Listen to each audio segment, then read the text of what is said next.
How to enable push notifications on Onlyfans. Hello everyone, welcome back to app tutorial. In this video, I'll show you how you can enable push notifications on Onlyfans. So let's start. First of all, open Onlyfans and log into your account. You can use either the website or the app version of the platform.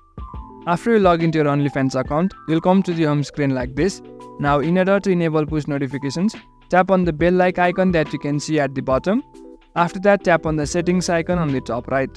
Then you'll get a screen like this. Tap on the push notifications option.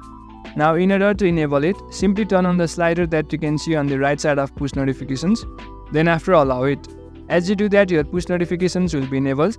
Furthermore, you can also update and customize the notifications that you want on your device. For example, if you don't want a notification for any new comments, you can simply disable this option. Likewise, you can also disable or enable various other options. So in this way, you can enable push notifications on Onlyfans. That's it for the video. Make sure to subscribe to the channel for further similar videos and drop a like if you found this helpful.